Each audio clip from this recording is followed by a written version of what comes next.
one of the hardest things about giving a presentation like this is starting it and finishing it. So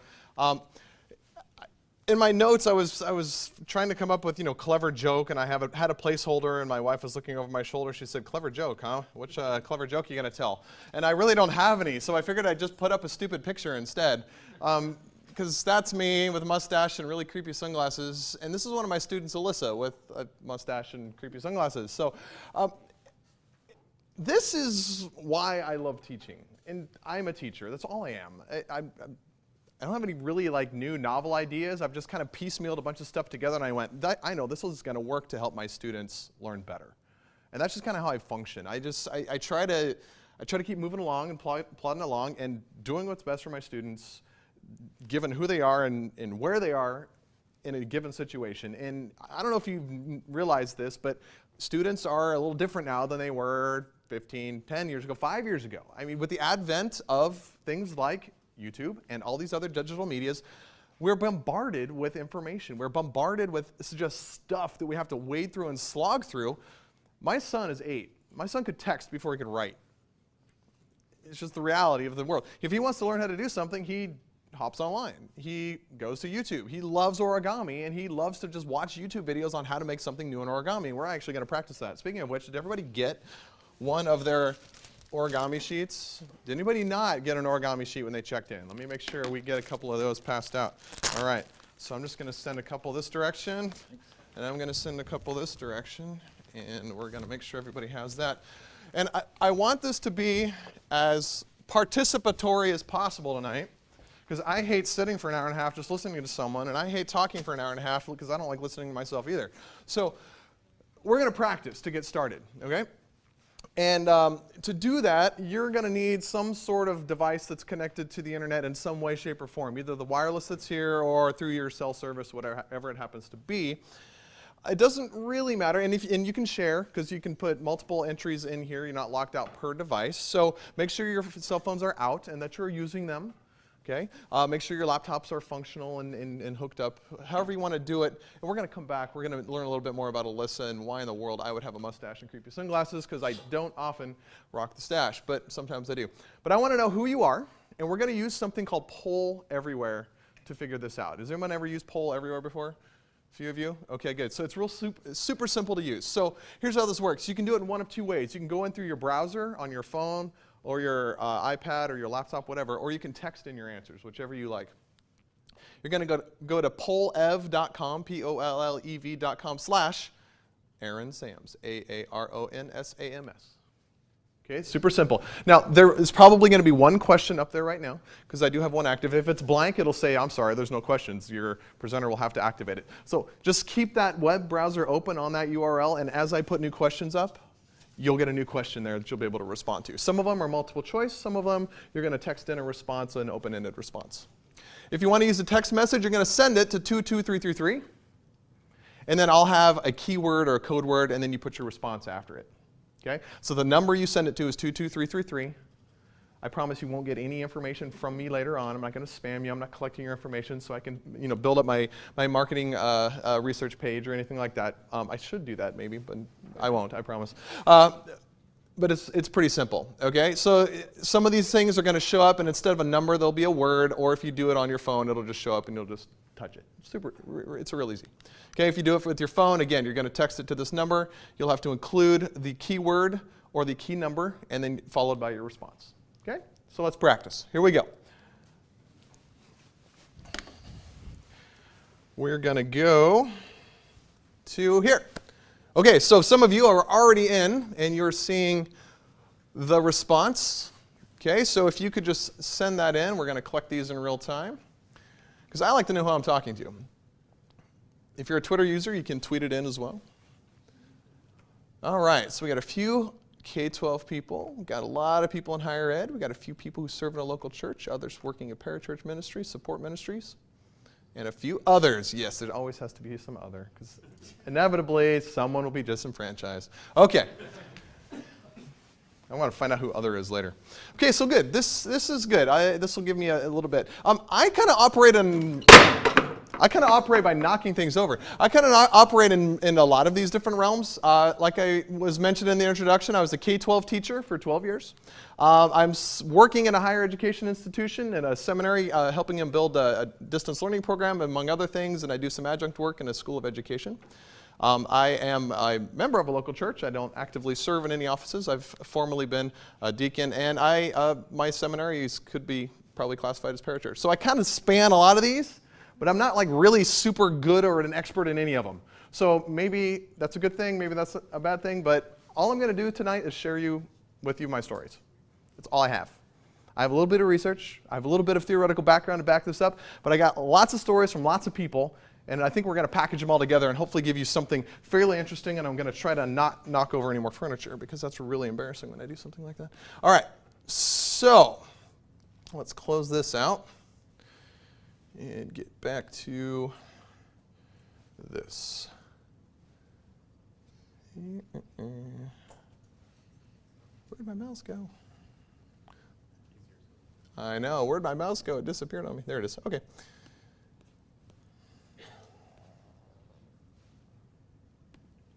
I'll be doing some switching back and forth. All right, so those of you who are educators, you know that there has to be a better way than this. In 1930, the Republican-controlled House of Representatives, in an effort to alleviate the effects of the, anyone, Great Depression, passed the, anyone, the tariff bill, the Hawley-Smoot Tariff Act, which anyone raised or lowered, raised tariffs in an effort to collect more revenue for the federal government. Did it work? Anyone? Anyone know the effects? It did not work, and the United States sank deeper into the So, okay, confession time. How many of you have been that student right there and have sat in that class with your professor? Obviously not at this institution, right? Because that would never happen here. Okay. How many of you who are teachers or professors have been that professor and have droned on with a horrible, boring lecture when everyone is just like completely disengaged? Yeah. I'll admit, I've been there. I did that. I was a standing up front kind of classroom. I did that. I used a lot of chalkboard, a lot of whiteboard, because that's an upgrade, right?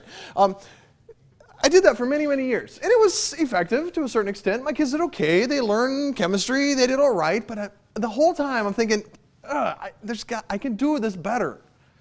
But I'm not quite sure how. I've got all this stuff to teach. I've got all these students to teach, and the most efficient way for me to do that is to tell them all the same thing at the same time. And it's really kind of what I concluded. But then I thought, I don't know, technology. We can leverage some technology to make this better.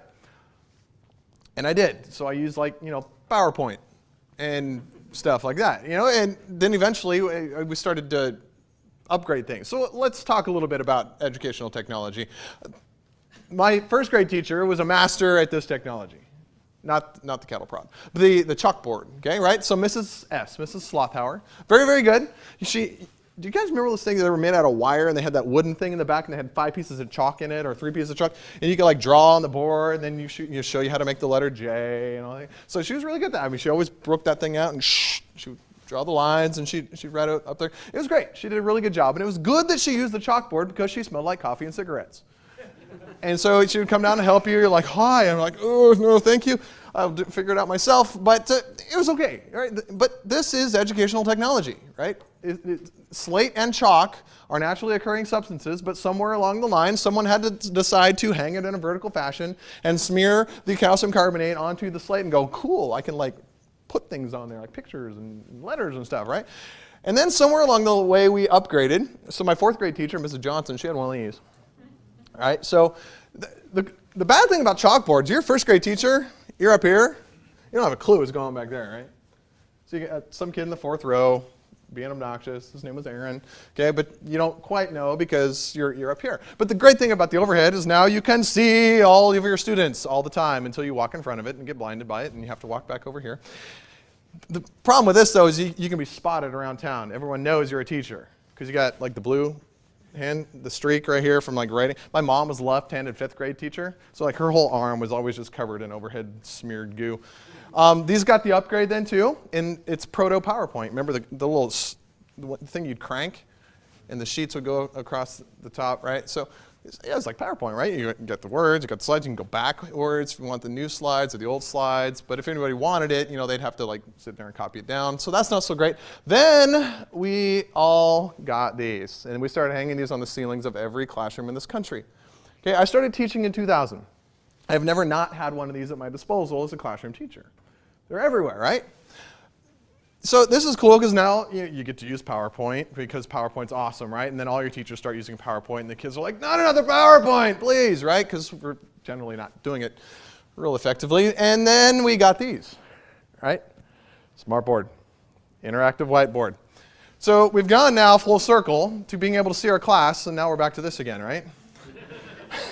So now we've taken a hunk of a whiteboard, or not a whiteboard, a chalkboard. Those things last forever. You never have to upgrade your chalkboard. These things, they start to ghost and they get all gross, so you got to replace them. And you got a 99-cent pack of chalk. It would last you your entire career. And now you have an $8 pack of markers that dries out in 2 weeks, and you have to keep buying more markers. And then the light bulbs burn out. And then you got, someone steals your pen from your smartboard and all this stuff. So now we're back to this, and we've gone full circle, and we have a really, really expensive chalkboard for all intents and purposes. Because what's the problem? Teacher, presentation station. Teacher, presentation station. Teacher, presentation station. Teacher, presentation station. They've gotten more expensive and have electrons running through them. And that's really fundamentally the only difference. We have not made any pedagogical changes. We're just changing the technology in which we deliver the same teaching method. And that's it. Now, you can do some really cool things with interactive whiteboards. I got one of these once. I wrote a grant, got a whiteboard. You know where I put it? Right over there. Student interactive workstation. Not teacher presentation station. They were putting it up on the wall, and one of my students said, do we get to touch it? I said, yeah, it's for you guys. But Mrs. So-and-so down the hallway, she got one, and she doesn't let the students touch it. Well, she's doing it wrong. It's for you. Go. Okay? So if we think differently about these tools, we think differently about the way we're teaching, we can leverage powerful technological tools to help enhance good teaching practice. Because technology is very powerful in that respect. Now, I want to ask you again, so let's go back to our poll here, and I'll pull up the next question. Maybe. And that is going to be, why is this doing this to me? Sorry, this is being very, very strange. I'm going to close it out and open it again.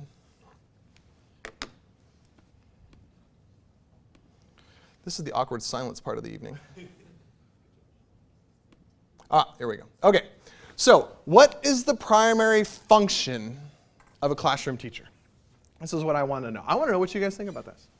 Okay, what do you think the primary role of a classroom teacher is? Okay, so this is an open-ended response, so you can type actual words in there. You can do whole sentences, or you can just do a few keywords, and that's fine. And it's going to put together a word cloud. Now, don't cheat and look at what everyone else is doing, but we'll see if you have some of the same types of responses.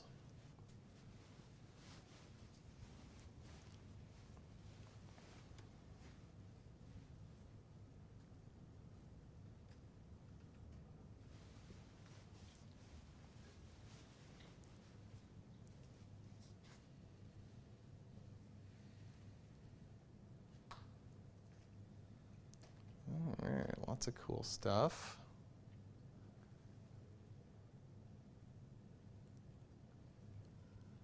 All right, so if you know anything about word clouds, the big words are the ones that keep coming in most often. Okay, so obviously learning and students. I'm seeing big words like facilitate, guide, provide, inform. You know what I don't see? Person who keeps all the knowledge and like gives the little bits of it out when they feel like it. Most of us see the teacher as having a bit more of a comprehensive role, and yet, if you go in a lot of classrooms, not all, if you go in a lot of classrooms though, the classroom is oriented much like this one, where the teacher is the center of the attention of the room. The classroom is oriented in a way such that all eyes are on the teacher. and that is the most important thing in the room. Now, some rooms are designed for that, like this room. And it's a good thing because that's what we're doing tonight. And there's a place for a teacher to give a lecture or for someone to give a presentation. But if that's all you're doing, and you walk into many high school and many college classes around the world, and that is, in fact, what's happening. Not this stuff. Just information spewing out. If you go to a lot of organizations that are not schools, that have educational components, corporate training, ministry opportunities, there's a lot of just telling going on, not a lot of doing. So it's my goal to change as much of that as possible. And I think we can do that by using technology and doing it correctly. So when you have rooms that look like this, and you have a lecture-based way in which you're doing business, that's just your primary means of communication, you're reinforcing this idea of education being one size for everyone. Okay, I had to make some choices tonight. One of those choices was that I don't know any of you. This is kind of an ad hoc learning community, right? This is not something we come back to day after day after day. So my choice was to deliver a bunch of information, but trying to make it as participatory as possible. That's a choice I had to make because I didn't have a lot of background with you all. Okay? So my goal here then is to assume that you are kind of one size, that you are going to learn at a fairly similar pace. You're all adults, so we don't have a super divergent thing. Most of you, based on who you are and who you work for, it would indicate to me that you are pretty educated. So I'm making a bit of an assumption about who you are, and I'm delivering something to you in a one-size-fits-all manner. And I understand that, and I'm doing it in full knowledge. But if you go in most classrooms, they're not generally so homogeneous, especially in, say, public high school. Extremely diverse backgrounds of people educationally, socioeconomically, whatever. I mean, pick a category, it will be different. There's no such thing as homogeneous education. So we have to make some assumptions when we deliver our content to our students about who they are. But I don't think this is a very good assumption for most classrooms. So there's a lot of places for this to just break down as well. So let's look a little bit closer. So we've got the teacher, right? Now the teacher has to do a few things. There's some ideas in this teacher's head that he needs to get out in the form of words. Those words go out into the air, they vibrate the air around. Those vibrations go into somebody's ear. Okay? Eardrum, all the fun little bones and those little hairs in your inner ear that vibrate, and your brain interprets those signals and goes, ooh, words, I recognize those. Those are part of the language that I understand. And it turns those into then motor movements that go through the arm and then onto the paper.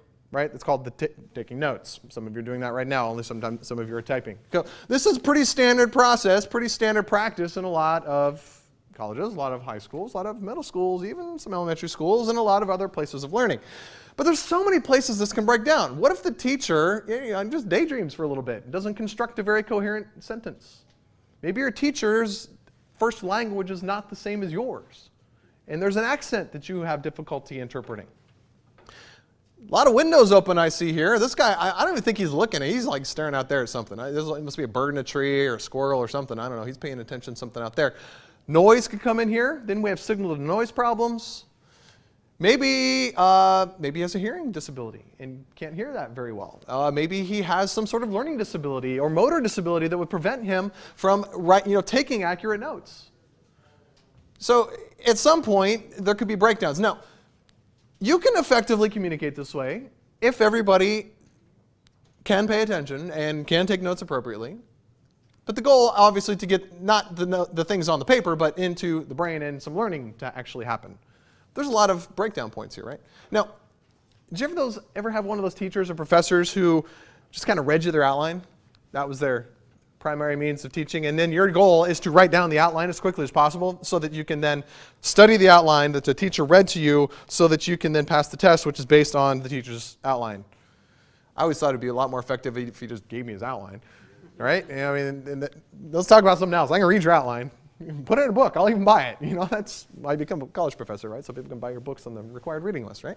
And then maybe some kind of scary, just brain-to-brain communication. Let's just zap it in there, right? Okay, maybe not. That is a little creepy. But there's a lot of places for that to break down. And then there's another assumption that these 30 students, it's their job to learn from this one person, right? But we got 7 billion people on the planet. And most people are not so good at what they do that one of those other 7 billion people could not do it better, me included, probably most of you included. So why are we learning from one person and not, all of the 3 billion of those 7 billion who are actually on the internet? That's a pretty vast pool of knowledge and information that we could pull from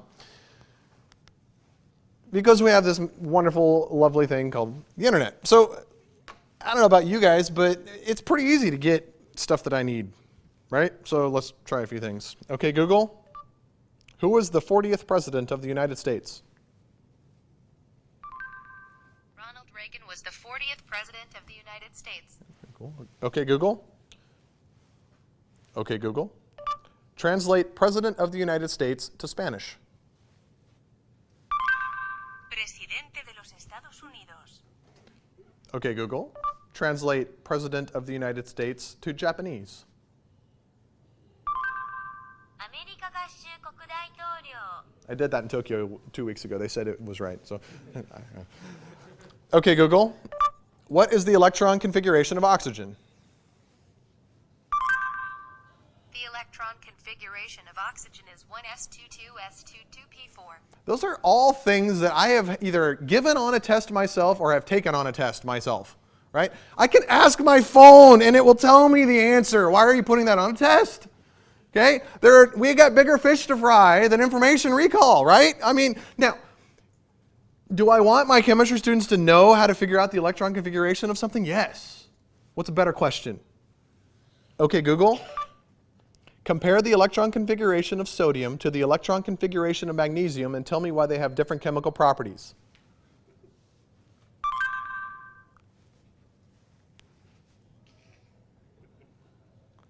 Okay, not to Google. Yeah, exactly. It explodes, right? It cannot be done. Not a Googleable question. It will not tell me that answer because it can't figure that out, right? But that's what I want my students to know, and that's what I want them to be able to figure out. Yeah. The laptop button behind me. Oh, yeah. Is it about ready to turn off? Okay. Thank you. Someone who knows the ins and outs. So that's the kind of stuff I want my students to know. That's what I want to actually assess them on because information is cheap. We got so much information, we don't know what to do with it. So as educators then, instead of just being the keepers of information, we need to help our students figure out how to wade through it all. So that really changes the role of our brick and mortar institutions. It changes the role of our online institutions. We'll talk about kind of why we went to school and why we should go to school now in just a minute, but I want to know first what you think about brick and mortar institutions. So tell me, next question. Why? Here we go. What's the purpose of a school? What is the purpose of having an actual institution of learning? If we've got the internet and we've got the almost half of the world on it, why would we actually go to a location to learn or join a group of interconnected people in an online organization to learn? Why would we do that? Let's see what you have to say.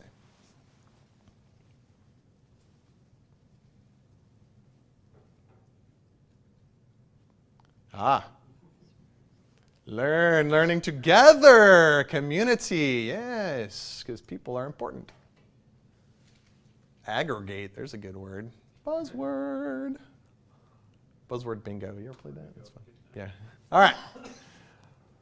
Okay, good. So we're developing communities of learning. The important thing is that we have a place for students to get together.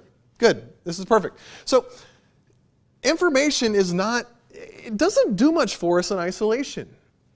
We have to have a community of learning. Now, historically speaking, and I'm no historian, but I've done a little bit of poking around in this matter. Historically speaking, why do we go to institutions of learning? Okay, why did we go to school? Well, at schools that were often, at least in Western culture, popped up around religious institutions, that's where the books were.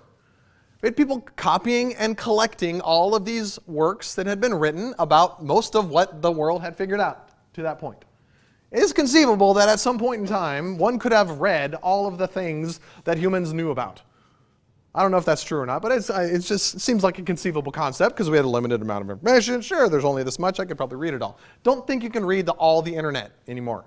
Okay? Too much stuff. What was it, like 60 hours of stuff is uploaded every hour on YouTube or something unbelievable like that? It's obscene, the amount of information that's out there.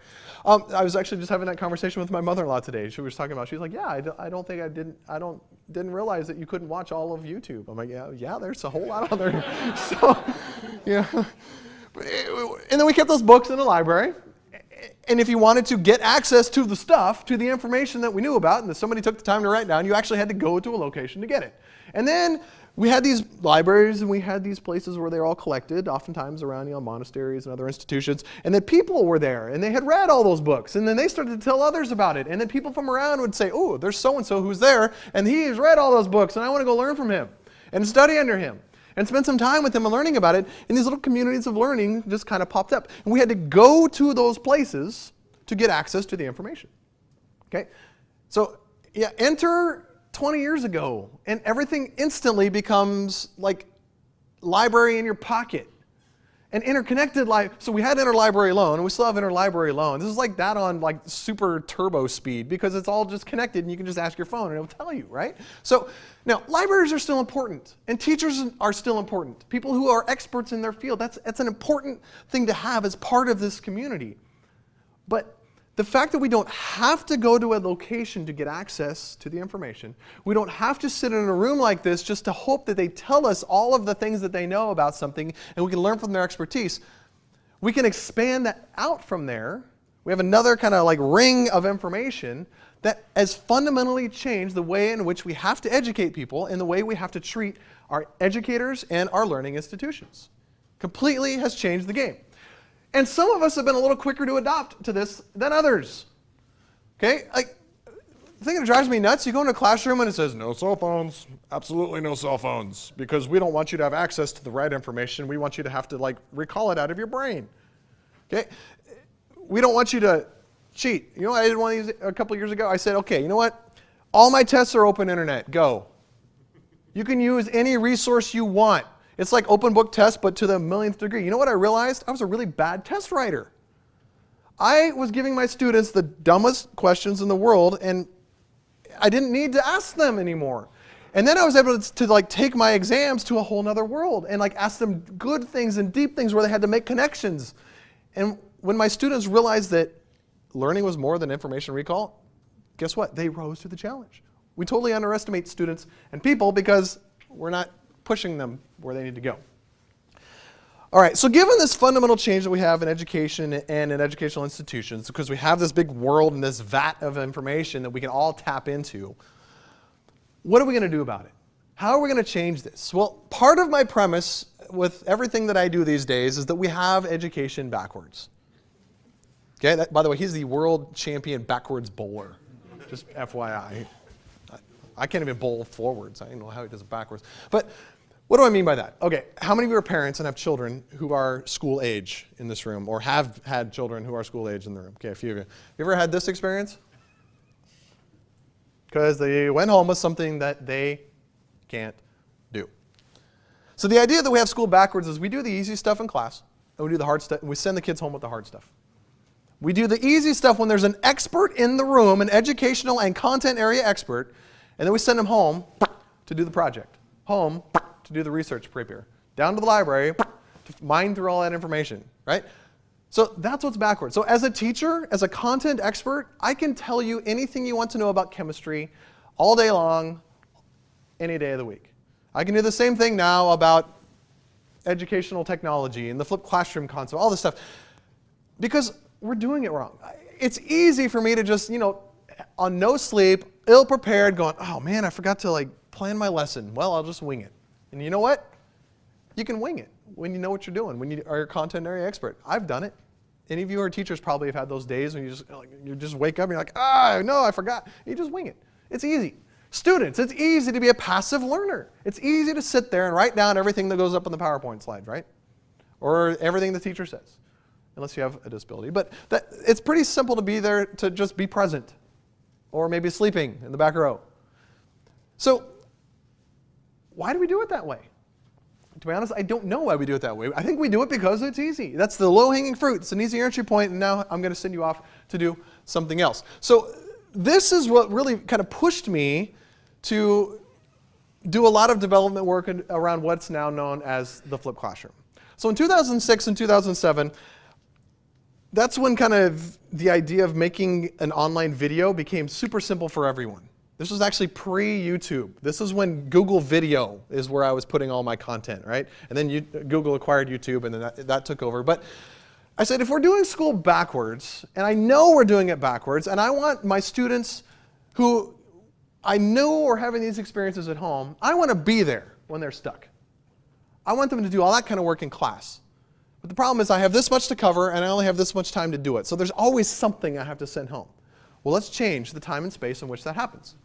Okay? So what we were doing in school, any sort of this kind of direct instruction, I decided let's just pre-record that and put it on a video.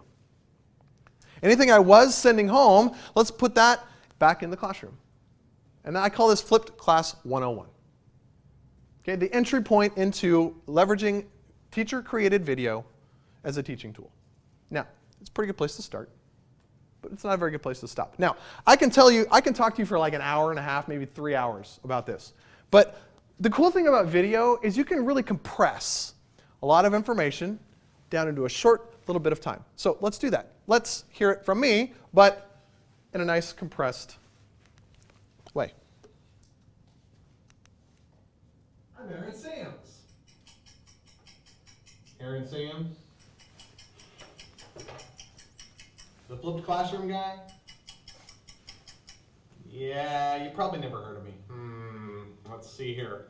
Establish credibility. I've done these things, I've published these things, and I'm mentioned here. But you probably don't care about all that. You're probably more interested in the fact that I was a classroom teacher for 12 years. I taught high school chemistry. And everything you're going to learn, at least for me, about flipped classrooms has been developed in the classroom by teachers for teachers, just like you. So you're here to learn about flipped classrooms. So what exactly is a flipped classroom? If you read and watch much of the popular press about flipped classrooms, it seems like it's all about video. Video, video, video, video, video, video, video. All they ever talk about is video. Video lectures at home, then homework is done in class. Now, a flipped classroom is that, but that's not all a flipped classroom is. I actually call this whole video at home, homework in class thing, Flipped Class 101. It's an entry point. It's a great place to start, but don't stop there. Use that as a launch point for greater things. So we're going to drive our conversation about flipped classrooms with one essential question. What is the best use of your face-to-face class time with students? Now, video lessons are great, but the better question is, how are you going to use your class time if you've removed all the lower order thinking out of your classroom? Well, hopefully you get to the higher order thinking, and that's what I want you to do, and that's what I want you to think about, but how do you get there? So I hope this class helps you answer that question. How to rethink what you do with your class time. Now, I don't want you to start with video and build your lesson from there. I want you to start with good pedagogy. Pedagogy? Pedagogy? Pedagogy. Start with good teaching, doing what's best for your students, and then leverage technology to enhance that. Now, a couple more things. Join the Ning. Okay, what's the Ning? Go to flippedclassroom.org and join our network of around 15,000 educators who are all flipping their classrooms. It's a great place to get ideas, to share ideas, and to find resources.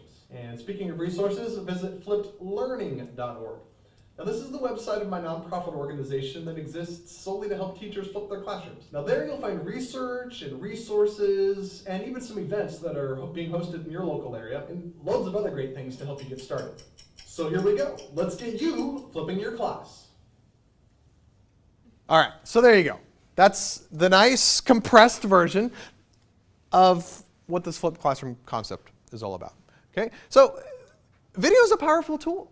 And I think we should really, really latch onto this and use this as ways to just deliver short bursts of stuff that we can get students and people and teachers and everybody else who needs to do any kind of learning ready to do something better with what they've just learned.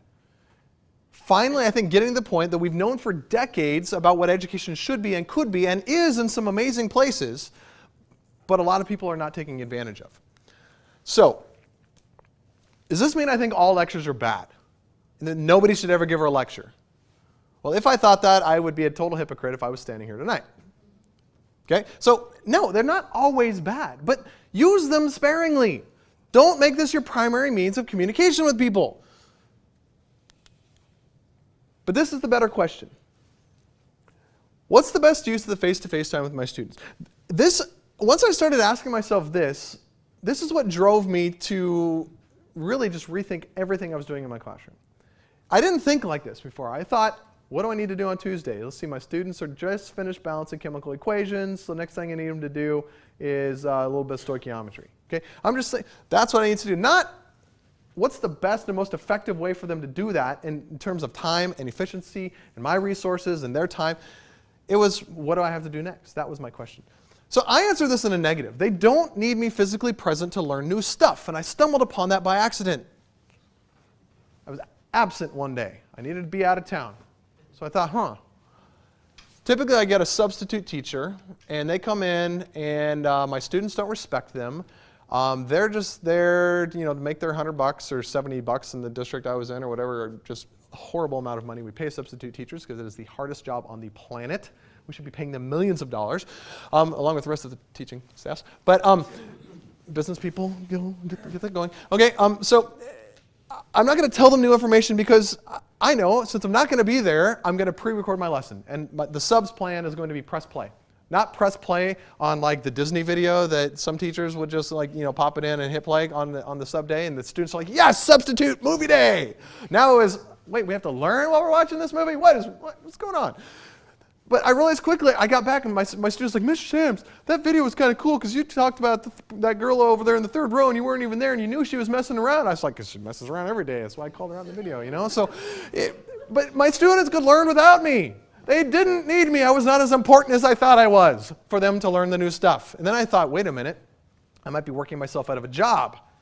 Maybe I should get that information delivery out of the class and then do better stuff with the class. And the better stuff that emerged was like doubling the number of labs that I had my students do. Finally figuring out this whole idea of inquiry-based learning and getting my kids engaged in that. Getting my kids involved in project-based learning where they were learning through doing, and I didn't front load with the information. I had them access it later on. That's all the stuff that I knew I was supposed to be doing. I learned that in my education classes, and I'm going, how do I do that? I'm not quite sure how I get to that point. So maybe it was just my own hang-up, but I know a lot of other teachers have said, yeah, I'm in that situation too where I know I want to get there, but I don't know how.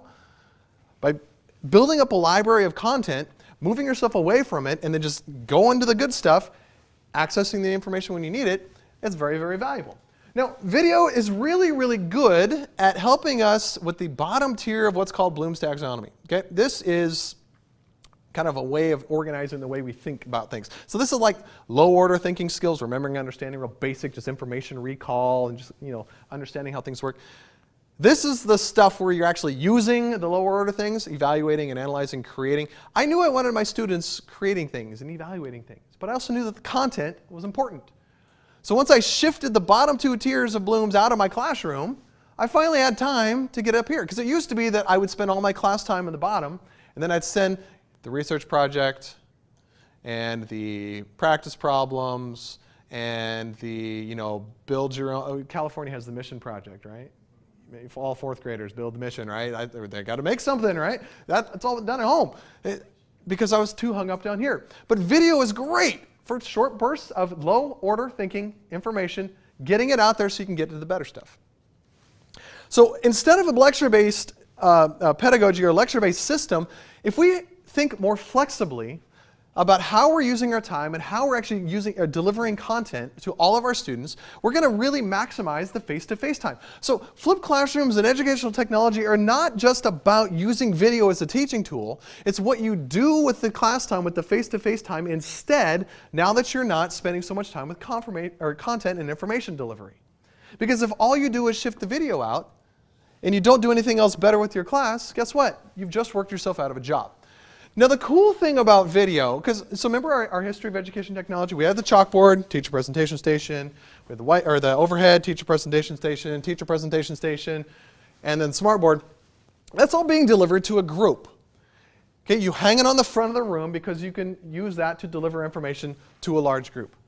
But really, the only people who you've actually taught in a large group are the people who went through the process and actually went through the process of learning, and you built new synapses in their brain, and that happened. Some of you have already fallen asleep and are thinking about what you should have had for dinner instead of what you had for dinner, and I've lost you, and that's okay. Or you're like, well, I'm not a teacher. Why am I listening to this guy? So you've tuned out, and I've lost some of you. That's called reality.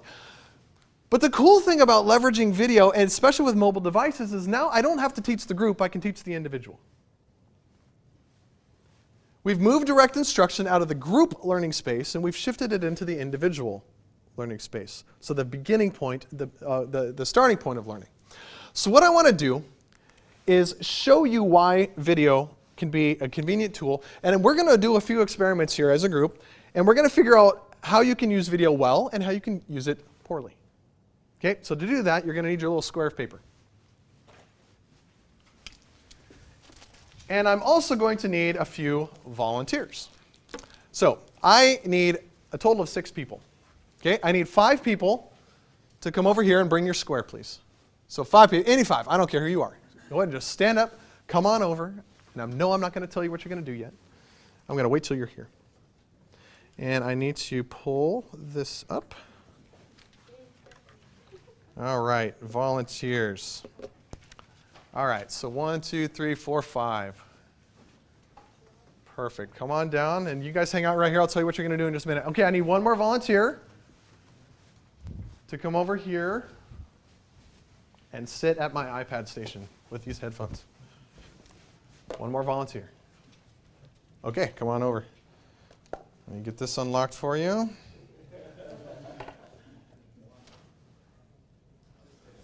All right. So I'll have you sit here. These are noise-canceling headphones, so you'll be kind of in your own little world over here. Okay? Your job is to watch this video.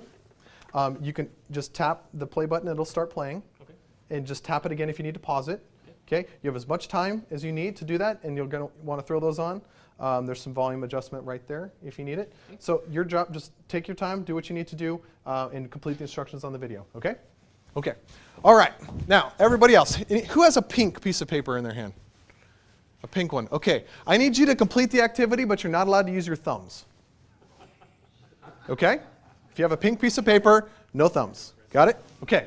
All right, everyone over here, what I need you to do, these are brand new headphones. I just bought them this afternoon, so you don't have to worry about anything weird. Go ahead and just put those in. And you guys get to listen to the happy song from Despicable Me 2. But your job is to complete what we're going to do up here while you're listening to the music. So go ahead and put those in, and I'll get that started here in just a minute. Everybody else, follow the instructions on the video, okay? Let me know if you can. You got music? No. No? Yeah. Good? You're good? Okay, is it nice and loud? That's good. Okay, good. Okay, so follow the instructions on the video. Everybody else, do your best.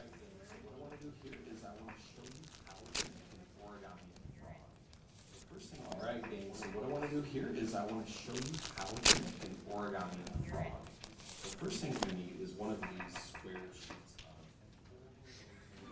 out by taking opposite ends, opposite corners, and folding those together.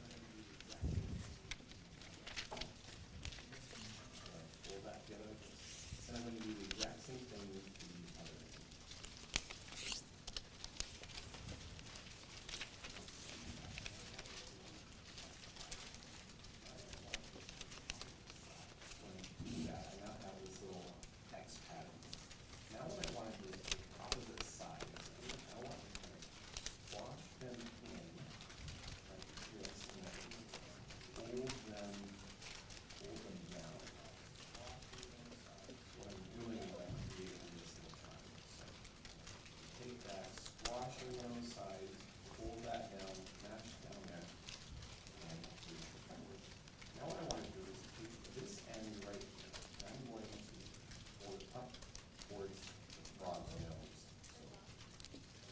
What? You ran out of music? You got it? Okay. What? You ran out of music? You got it? Okay. Now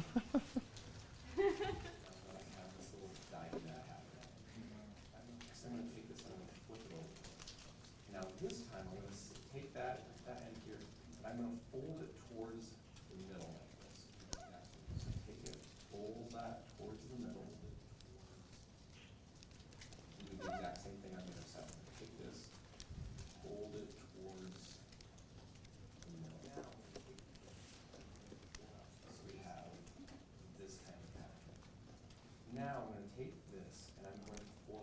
this edge meets this edge.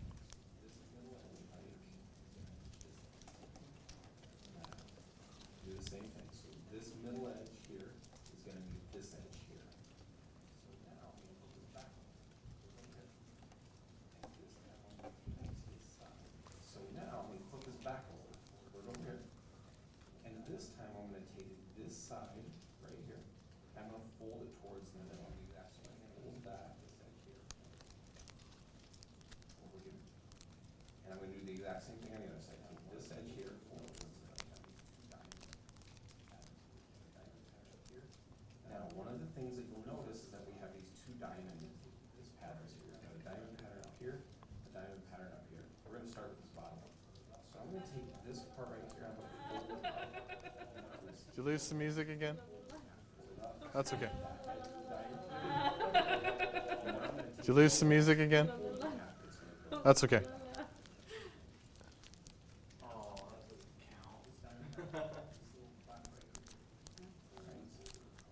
Now I'm going to take this diamond pattern, I'm going to take this little flap right here, fold it over to form front arms, fold this one over to form the other one, and now I have my jumping frogs.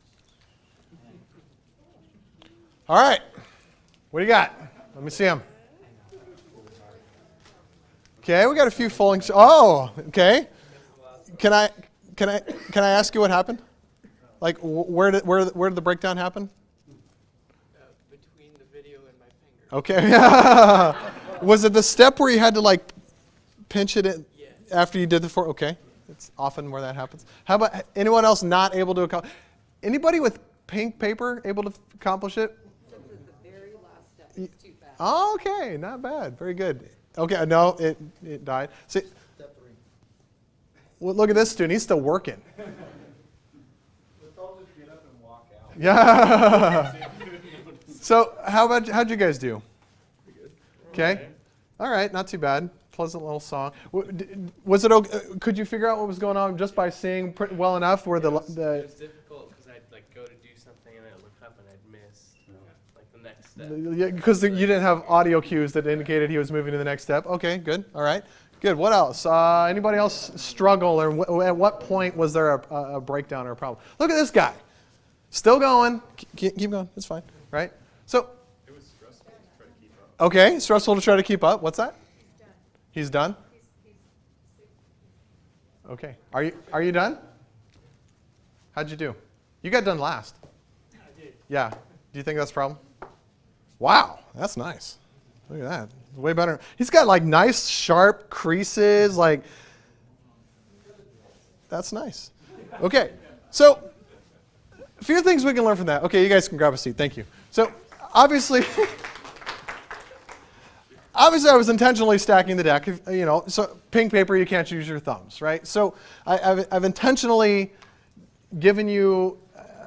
I've made it harder for you intentionally. Okay, but some students, when they learn, they don't have a choice in the matter. They come with disabilities of some sort. Okay, and giving them the control over the pace at which they can learn things is very empowering to a student. So, our student over here has it's like probably one of the most perfect jumping frogs I've ever seen. Now, did you know how to make an origami jumping frog prior to this? Okay, did a great job. He had control. Now he got done last. What do we typically do with our slow learners? We fail them or we punish them for being slower. All he was doing was making effective use of the pause button. He was learning at a pace that was appropriate to him. The rest of you are under extreme stress just to try to keep up. Okay? Yeah. So there's a teacher I've done some work with. She teaches in Maryland, and she did some pretty extensive surveying of all of her students. The one thing she found about using video as a teaching tool is the stress level of her students dramatically dropped. And these are like high-performing, high-strung, crazy, super rich, like high-performing school students. And they're like, they could function. Like, it alleviated a lot of the stress of the learning because they had the control over it. I had a student one time, I taught biology 1 year. I'm a really bad biology teacher. But they made me teach it 1 year, and I did not use video as a teaching tool. And he really struggled in my biology class because I had PowerPoint, there were notes to take. And he had dysgraphia, where he could not actually hear something or see something and translate it into written word. There was a breakdown. He could do it, but it took him a lot of time. So I'd click to the next slide, and inevitably in any class, disabilities or not, there's wait, go back. And then you got to go back to the slide. And then waiting around, you go to the next one. Okay? It's not really efficient because you have 100 people in a room, and they all learn at different paces, naturally. Okay? So with or without disabilities, you have people learning at different paces. So Liam loved the fact that when he took chemistry from me, when I was using video, that he could just hit pause when he needed to, could take all the notes that he wanted to, could write as slowly as he wanted to, and he never had to be embarrassed about asking the teacher to stop, slow down, and go back again. So those of you who I intentionally disabled by you couldn't use your thumbs, it would have been nice probably to have a little extra time to work through that. Okay, we had a communication thing here. We had too much noise to signal. Now, they did pretty well. Maybe I needed to crank up the volume a little bit, but they did all right. Probably could have done better. A lot of them said that they lost track of what was going on and were disoriented and had to try to catch up. Okay, it's not natural for time to be the constant in the way we learn. We are all different, and yet we have a calendar that says we start in September, we end in June. This is California. We end in May in Pittsburgh. It's kind of nice. But you end in June, and we have this. You go to 50-minute class periods, and you have this much time to learn it. But if you have all the time you need to learn something, look at the quality. Look how much better it is. Now, obviously, we can't change institutions. We can't change school calendars like that. But as a teacher or as someone who's teaching people formally or informally, what you can do is you can change the rate at which an individual learner can at least access the information. And that is huge for so many people. Pausing, rewinding. I talk really fast. A lot of people are like, I would love to have a pause or rewind button on you right now because you're just going too much. So video is powerful for the reasons that we can meet the individual learners and meet their individual learning needs. But it's also powerful now because it's so familiar. It's so ubiquitous. If you have a question, what do? You ask YouTube, and it will show you how to fix it or do it. I wanted to learn how to solve a Rubik's Cube. Went to YouTube, 14-year-old expert, showed me. It was great. Then I wanted to learn it faster, and I learned a new method from another 14-year-old. It was phenomenal. How many of you grew up in a place where there's snow? Okay, so do you know what a snowblower is? Anybody not know what a snowblower is? It looks like it's like an oversized lawnmower that doesn't cut your grass and pushes snow off of your driveway. Okay, so this is in California. I did this in Singapore a few weeks ago or a few months ago. They're like, snowblower? What are you talking about? Lots of explanation. But my snowblower broke. So I typed in the model number of my snowblower, and a YouTube video series for that model of snowblower popped up on a complete breakdown and rebuild and diagnostic tools of how to figure out what's wrong with it and how to fix it. It was great. It was cold. It was January in Colorado when I was doing this, so it was cold outside. But I got it fixed, and I got the snow off my driveway because of YouTube. It was great. Everybody knows how to go find a YouTube video. It's familiar. It's everywhere. It's in your pocket, and your students know how to do it as well. Their natural inclination is not to go to the library first. It might be better that they go to the library first, but their natural inclination is to go here. My son, he likes to kind of like organize things sometimes, like classify things. So we had stickers, 50 states. He wanted to put them in order in which they came into the Union. He's like, okay, so Delaware, Pennsylvania. Dad, what's third? Like, biochemistry major, dude, no idea. Go ask Mom, she was the history major. So, hey Mom, what was the next state to come into the Union? And she said, well, Zeke, there's a book downstairs that has that information. He said, yeah, but that'll take too long. Can I just use the internet? That's what he wants to do. It's his natural inclination is to look it up online. Did he end up using the book, or did he use the? It was easier on the book. Okay, so print prevailed in that particular scenario. I probably shouldn't tell that story anymore. But it's where he wanted to go. It's where a lot of us just naturally go. The problem, however, with video, and the problem with a lot of our educational technologies, is that we start with technology first, and we don't think about teaching first. So technology has this really, really interesting ability to amplify things. So it does go to 11. I have this picture intentionally. Thank you. So yes, just kindred spirits amongst us. Okay. So Dr. David Murray, he's a professor at a seminary up in Michigan. He has a really cool series out there called God's Technology, and he talks a lot about this concept that technology amplifies. So it makes the good just awesome, and it makes the bad just horrible. I mean, just really, really bad. So if we take bad teaching and bad teaching methods, and we amplify it with technology, we've just amplified really, really bad teaching and bad tools, right? But if we take good teaching and powerful learning models, and we amplify that, then we have amplified something that is very, very good. So we need to start with sound pedagogy, sound research-based ways in which we communicate with people, and then use technology to just blow that out of the water. But you have to start with the good stuff first, not start with the technology first. So you have to think first about how we learn. Well, there's a lot of ways people have researched and think about how we learn. There are learning theories aplenty. We don't have to worry about that. But you can really boil them down to two, I think. You can learn by information transfer, or you can learn by exploration. Pretty much. There are, you can subdivide those in a million different ways, but you can either give somebody something that's already known, or someone can find it out on their own. Now, by exploration, you often use tools and resources that are already out there. Okay? Information transfer is, generally speaking, from one person to another. So let's look back here at Bloom's taxonomy. And this is not the be-all and end-all of all educational theory, but it's a pretty good way to organize the way we think. Learning by information transfer generally starts at the bottom and kind of works its way up. Okay? You start with information, you teach them some stuff, and then you want them to do something with that stuff. Frankly, I think this is a pretty good way to teach younger kids. I really, really want my 8-year-old son to know how to do basic math before I want to send him doing math projects. Okay? When they're a little bit older, like middle schoolers, they ask a lot of questions and they like to argue a lot. So that's a great time to have them analyzing and applying things. And then older students, high school, college, PhD stuff, again, it blows me away that we spend so much time on basic information transfer when these are people who are wired to be doing this kind of work up here. Anybody involved with like classical schools here at all? Grammar, logic, rhetoric. Okay? I mean, neuro research says people are hardwired this way. Little ones, brain's very, very plastic. Let's pump them full of the stuff so that they can do better stuff with it later. By the time we get them in college and high schools, information transfer is very ineffective. They really need to be doing this stuff and then accessing information when they need it. So if we can think about how we learn and then deliver the appropriate type of instruction to that type of learner, we're going to be better off instead of just jumping straight to using video or any other technology for that matter. So if we're going to use video, we have to understand that something will be lost. My biggest loss when I started doing all of my instruction on video was the spontaneous question.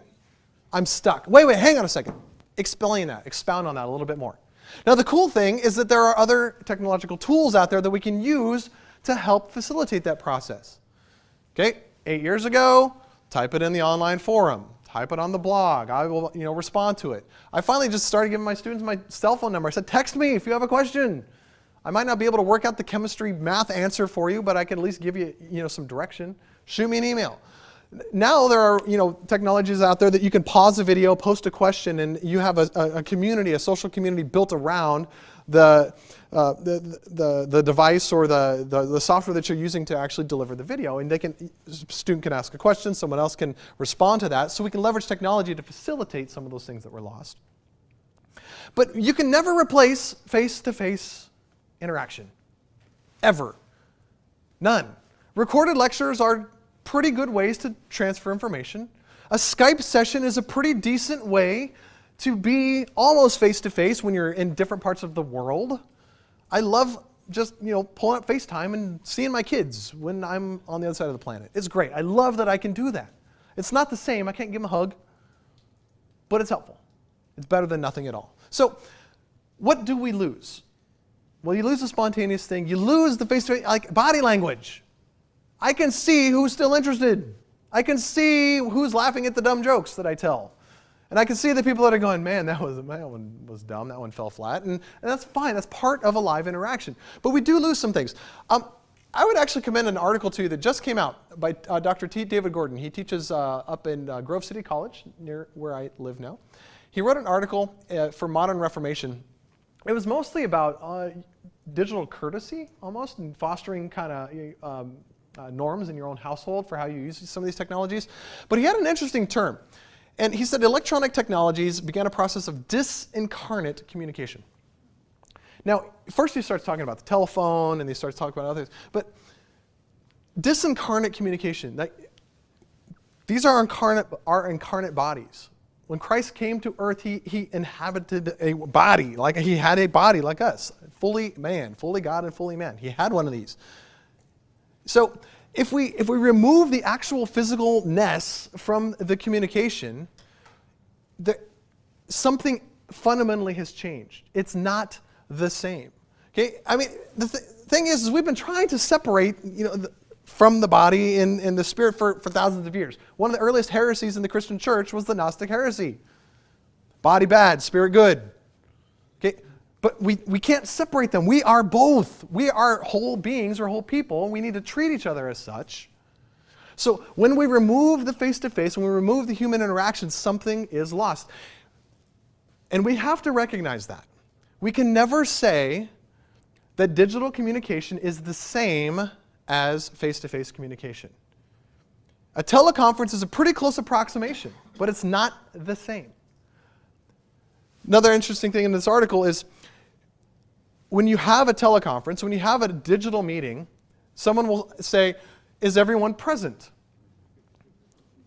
Well, we're all kind of there, sort of. Are we actually present with each other?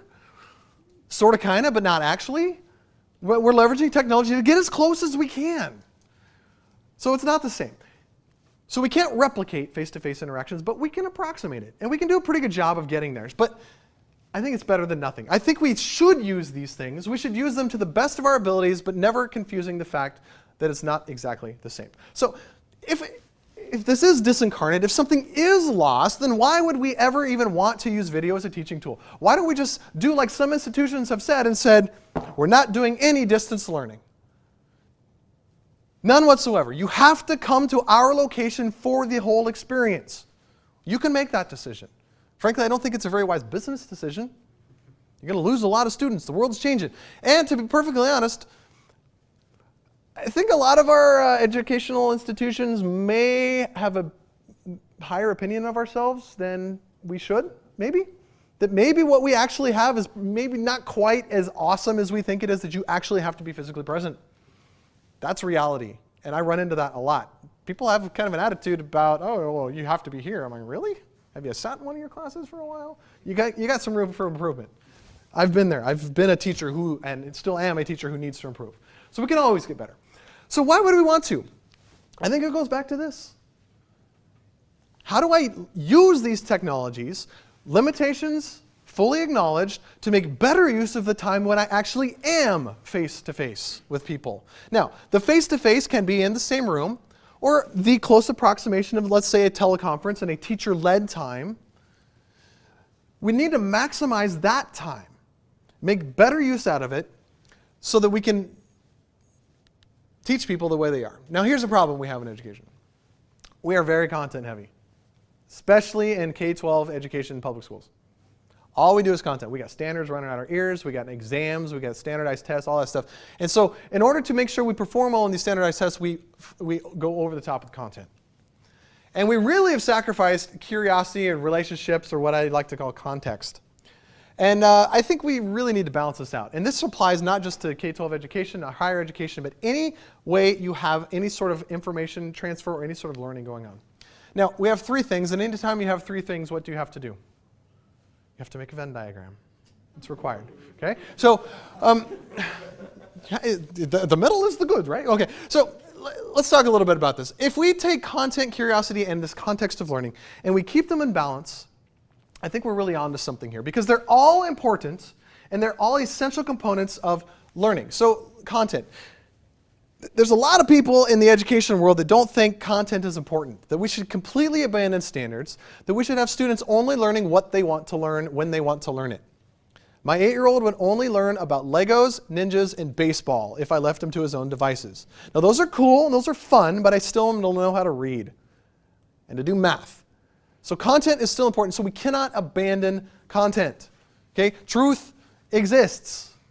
It's there because we have a God who made it. And as Christians, we can't abandon content because we have a God of truth. We can't just completely get away from it. But too much content is just dry and rote, and we can really lose out on this curiosity factor. We need to create environments where students want to learn more about the stuff that we have for them. It's our job as teachers and educators not to just say, you got to learn it because it's part of your duty and you're a student and I'm the teacher, you need to do what I say. That's called compliance, not learning. So fostering ways that make it interesting and also giving students the opportunity to learn what they want to learn in portions. So a lot of teachers are adopting kind of like the Google 20% time kind of thing. 4 days a week, you're going to learn the curriculum, the stuff we have to do, and on Fridays, you get to work on your own independent project, and you're going to work and learn and develop whatever you want to know. And it works. It works really, really well, and it fosters this curiosity without sacrificing content. But all learning takes place within some sort of learning context. Be that an educational institution, or a student-to-teacher relationship, or the reason you're getting an education so you can actually do something with it in the world around you. So nothing happens in isolation, but a lot of times kids go to a classroom, they have no idea why they're learning what they're learning. Teacher, when am I ever going to use this? If you can't answer that question, that's a problem. Not just shut up, you don't know any better, you got to learn it. Again, we're back to compliance. Obedience and compliance does not equal learning. It equals quiet kids doing the same thing at the same time. There's a difference. Okay? So providing students with context, with healthy relationships between the teacher and the student, between student and student, and giving them a reason why they would want to learn this stuff is extraordinarily important and very much overlooked. So these three things together, I think, provide a great opportunity for learning. And video is going to enhance this because it's going to take this overblown content portion that we have in most applications of learning, and it's going to allow us to create more time for curiosity and more time for this relational aspect of learning when we are face to face. I think one of the reasons we're content heavy is we think we have to do it when everybody's in the same room, and we don't necessarily have to do that. We can shift it on the individual. Now, a couple of questions always come up when we start leveraging video, and the first one is this: what if they don't watch? Okay, there's always the kids who come to class and they don't do their homework. There's always the adult learners who show up for the training session and they haven't done what they're supposed to do ahead of time. And if you're expecting that all people have viewed the content ahead of time and they haven't, you've got a problem. College classroom. Someone doesn't read the book that you're going to discuss. What do? They can't participate. It doesn't work. Okay? So this is a legitimate issue. I'm going to spend a lot of time tomorrow talking about ways we can leverage technology to help with this aspect. So I'm going to skip over it. But I think a bigger issue, especially those of you in higher education, and it's really the theme of tonight's presentation, is what if they do watch? So if all I'm doing is recording live lectures and I'm posting them online, very quickly students are going to realize that, wait a minute, I don't have to come to class. I can sit in my dorm room, on my bed, with headphones on, in my jammies, sipping coffee. Why would I want to show up? And I want you to get to that point, because if you are a lecture-driven teacher, just a content disseminator, and that's all you do every day, getting to that point is getting to ask this question is what will fundamentally change your practice. Because once you then reinvent your classroom and have it have value for students where they actually need to be there in order to get the full experience, you've increased your value as an educator and the value of the time in which you have the students in the classroom. So really, if all you're doing is delivering content, record it and retire. Or find someone out there who can maybe do it better than you. But the thing is when we have these learning institutions, when we have schools, when we have classrooms, when we have relationships between students and teachers, and we have the context in which people are learning so they can go do something with it, that's not replaceable. Information is out there all over the place, but the reason a student would need to know it is why they should go to a school, why they should go to a learning expert or a content area expert to help them realize why they should learn it in the first place, to help you figure out the ways for them to apply it, to help you foster problems for them to solve for the world around them. That's the important part, and that's why teachers have value. Teachers can never be worked out of a job if they're providing that service. If the only service they're providing is information, then they can. Someone is going to do it better. All of my chemistry videos are out there on YouTube. There are way better ones out there for people to learn about. But the cool thing, when I taught at 9,000 feet above sea level in Colorado, the world operates differently at 9,000 feet above sea level. Water boils at 90 degrees Celsius. Air pressure is weird. Gases do strange things. Cooking is bizarre and strange. So being able to take these ideas and tell my students, when you live in this weird mountainy place that we are, here's why it does that. That's a context I can provide to my students that's only for them. That we can take these generic concepts and apply them in a new way. At an institution like Biola, we're training students within the context of a Christian worldview to go out and serve in ministry opportunities, in secular culture and environments, in the business world, and any place they are going to go, but it's always filtered through these glasses of the Christian worldview. Because we know we're training believers for service. That's a context that you can provide here that you can't provide through some instructional video out online. All right, so back to learning. I have no idea about this. This is just something I'm spitballing and brainstorming and working through right now. I just wrote it down one day. And every time I give a presentation, I just kind of stare at it going, one of these days, somebody's going to just call me on that, and I'm just going to have to take it down. Nobody has yet. But I want to point a couple things out. Learning is a cognitive transaction taking place within a community. I'm pretty sure that no learning occurs in isolation. None.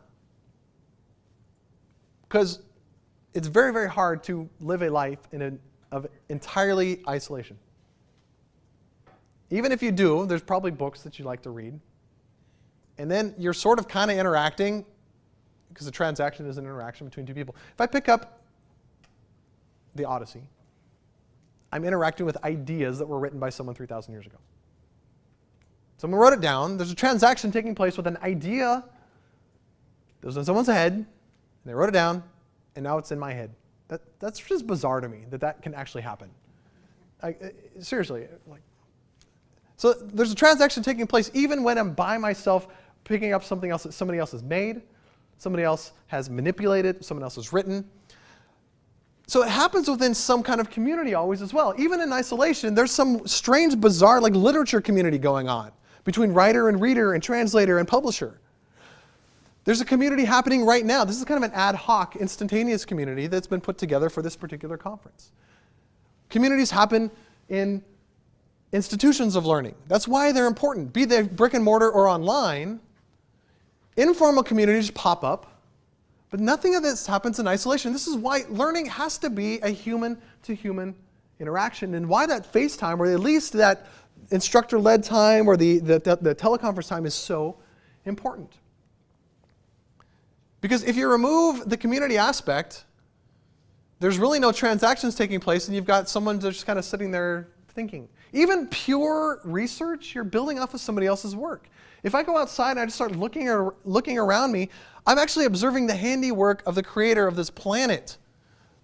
There's a transaction taking place between creator and creation.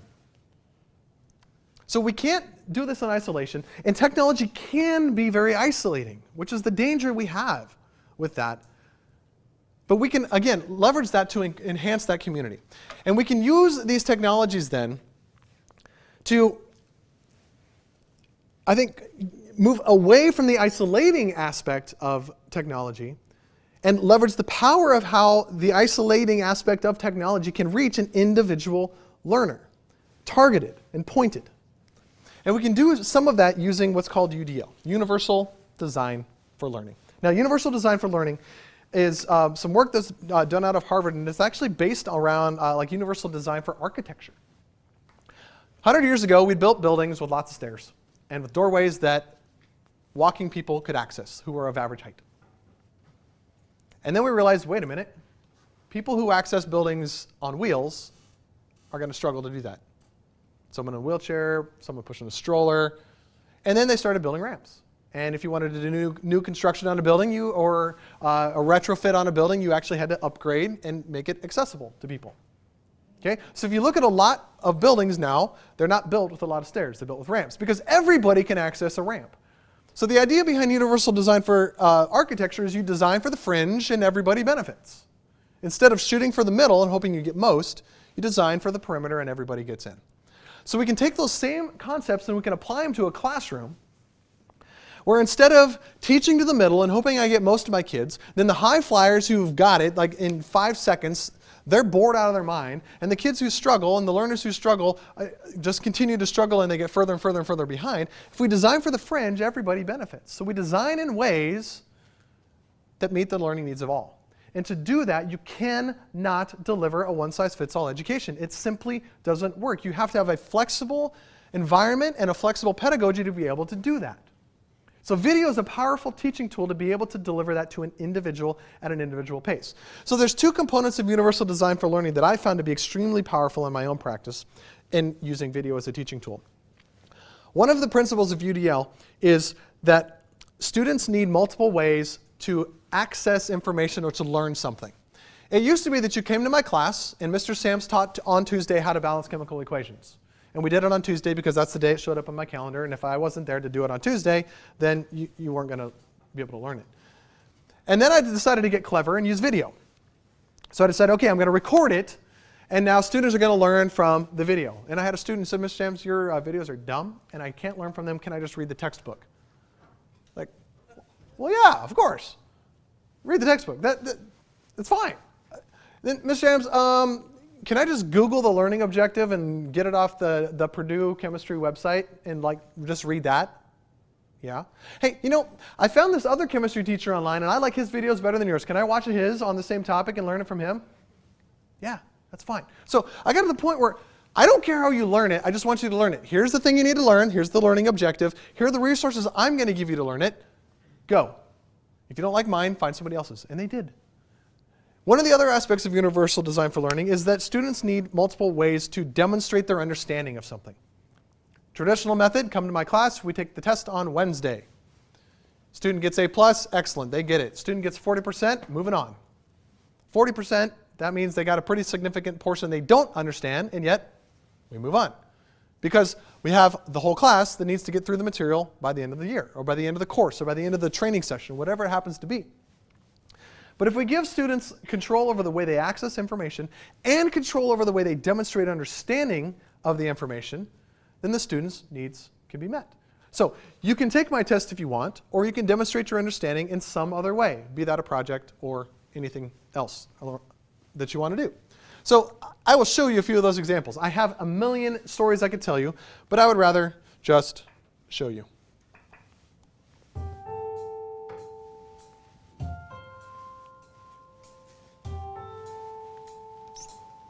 I'm Sams. We're here in Woodland Park, Colorado at Woodland Park High School. Flipped learning, I think on a really basic level, is taking what has traditionally been given in a lecture in terms of direct instruction and shifting that out of the class time and then using that recuperated time more wisely, more valuably to really meet the individual learning needs of students. The way I got started doing this is I just started recording my lessons live for my students who were missing class and posting those online for them as a resource. They get to access it when they want to, and that could be at 10 o'clock at night, it could be 6 o'clock in the morning, it could be on the bus to the soccer game. They have control of that.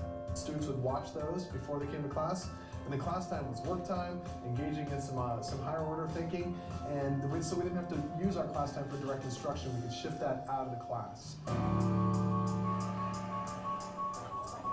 There's a site where we go to and we watch our podcast and it has all the units. And during the class period, we're doing labs and applying the skills that we learned at home. I wish more people would do the flipped classroom. I think it definitely works for every speed of learner.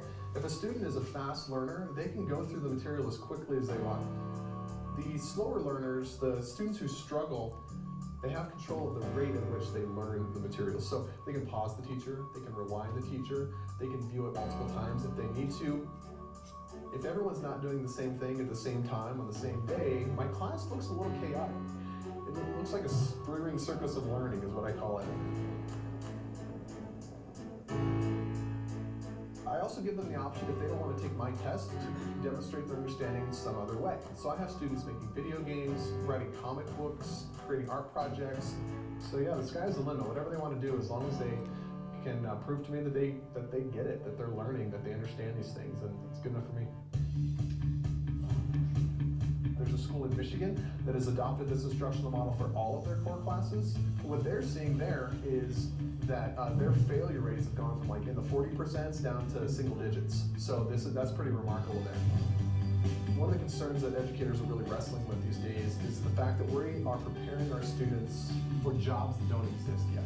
And I really see flipped learning as a tool that teachers can leverage to help students learn to think, learn to access information when they need it, and to be able to process it in a meaningful way. So I might not be training my kids for a specific job, but I'm giving them the tools, the ability to think in the process and the problem solve that they will need for whatever they end up doing.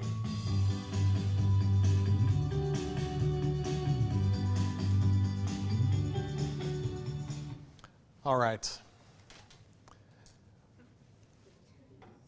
We need to finish up with the mustache and the sunglasses story. And I was afraid of this, but I've been shaving this presentation down for the last like 5 days, and we're going to skip the last third because I'm not going to keep you here until 9:30. So I'm going to finish by telling you a story about Alyssa. I was hoping to have some time to talk about some of the implications of what I've been talking about for ministry opportunities and for churches, but come to lunch with me tomorrow. I'll be happy to chat with you about that. So once I got to the point where the thing that mattered was learning and not making students learn in a particular way or in a particular manner or demonstrate their understanding in a particular format, students like Alyssa were allowed to flourish. Now, Alyssa didn't really fit in case you can't quite tell. The good thing is that she had a teacher like me who doesn't fit in very well either and just takes ridiculous pictures like this. So Alyssa and a few other students said, Mr. Sams, you need to be part of No Shave November. So I didn't shave for November. And then I decided on the last day I would just shave off everything except the mustache and wear like cop sunglasses. And I wore this like corduroy 70s jacket, and they called me like Starsky and Hutch. And yeah, so Alyssa was one of those students. So I did that just because she and other goofy students asked me to do it, and that's just part of being a fun educator. But Alyssa didn't fit in. Alyssa was a really, really bright student, and she was not a good student. She was crazy smart, but just didn't play the game of school, didn't play the game of learning. Was not one of those students who would sit and be compliant because she was told to do so, because she realized that that was not learning. That was compliance training. And I gave her the opportunity. I said, okay, if you don't want to learn something my way, go learn it on your own. She said, okay, I want to do a project. I said, okay, what do you want to do? I want to charge my cell phone using solar energy at night. I said, wait a second. You realize the sun doesn't shine at night. So yeah, I want to store it as hydrogen and oxygen, and I want to run that through a fuel cell and charge my cell phone. Like, nice, cool. Now, in my head, I'm going, okay, she needs to know about electrolysis, she needs to know about galvanic cells, she needs to know about how the fuel cells work and convert the chemical energy into electrical energy, she needs to know how to balance chemical equations, she needs to know about all these different chemical reactions. So like, I could have laid out a plan and said, okay, to do that, you need to do this, go. And I could have taught her how to do all that stuff. Instead, I said, all right, go. Let me know if you have any questions or if you get stuck. So a few days later, she said, Mr. Sams, I need some stuff to do this. I said, yes, you do. She said, do you have any solar panels? I said, nope. But I would like to take my wife out this weekend on a date. You want to come watch my kids? So we traded babysitting services for equipment. It was great. Got to know Alyssa. She got to know my kids. She subsequently did an internship in my parents' hometown. They kind of took her in as their own, fed her and things like that. It's kind of crazy. So she started to build her project. Then she realized, Mr. Sams, I got this solar panel and I'm splitting water. Why do I keep getting twice as much hydrogen as oxygen? Glad you asked. Just so happens that I have a video, 4-minute video on balancing chemical equations. Go. Okay, she checked it out. So she was at the top part of Bloom's taxonomy, creating, evaluating. She got stuck. What did she do? She tapped down to the bottom, got some of the information she needed, popped back up to the top. Because I had a library of resources to send her there to do it. My job, facilitate the process. Provide her with the resources. Get out of the way and let her learn. It was great. Then she got, Miss Shams, I have this hydrogen and oxygen. How do I turn it into electrical energy? 3-video series on galvanic cells and electrochemistry. Go. She came back in an hour. Okay, got it. Moving on. Designed what she needed, built it, and was able to actually, she didn't quite get enough voltage and enough amperage to charge a cell phone, but she was able to generate current from the stuff that she collected from the sun. It was pretty remarkable by the time she was done. So she loved that opportunity.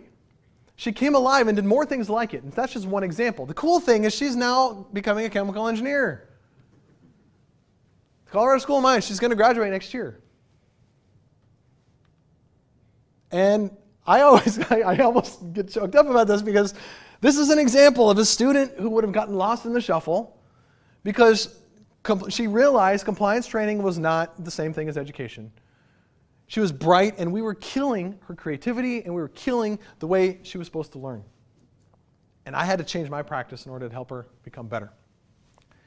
And I'm thankful that I did. And I'm thankful that I gave her the opportunity to demonstrate that she got that stuff in a way that was meaningful to her. And now she can do that for the rest of her life and improve the world around her as a chemical engineer. So that's why we should embrace things like universal design for learning. All right, I'm going to shut up now because I've been going way, way too long.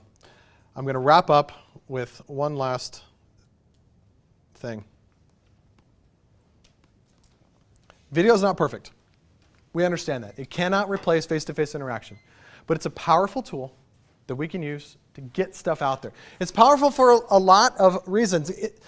I think it's better that we have these easy to make and easy to distribute videos than not. Because, well, we can reach unreached people. I'm working on a project right now to deliver video content off the internet to people who can't have it. And they will get arrested if they have it. That's exciting to me. We can imprint things. You get done with a YouTube video and all these, hey, if you like that, you might like that. And if you like that, you might like that. And 8 or 9 YouTube videos into it, you're not even remotely close to where you started. What a great place for someone to just stumble upon your ministry and some of the services that you're providing and pointing them to the truths of the world and the truths about Christ. It's a great way to cast a vision. Ted has mastered the art of giving people the opportunity to get their idea out there and cast a vision. Some of the things are completely out there and completely contrary to a Christian worldview. But you do a TED Talk and it is yours. And the world knows it, and it has hundreds of thousands, if not millions of hits within days. Think about that if something that powerful hit the world that spread the cause of Christ. That's a powerful use of video. And then just getting kids taught in familiar ways. Just basic information transfer. It's a way to recuperate the time that you have with people face-to-face to enhance the relational aspect of learning and get away from just content delivery. Biola University offers a variety of biblically centered degree programs, ranging from business to ministry to the arts and sciences. Visit biola.edu to find out how Biola could make a difference in your life.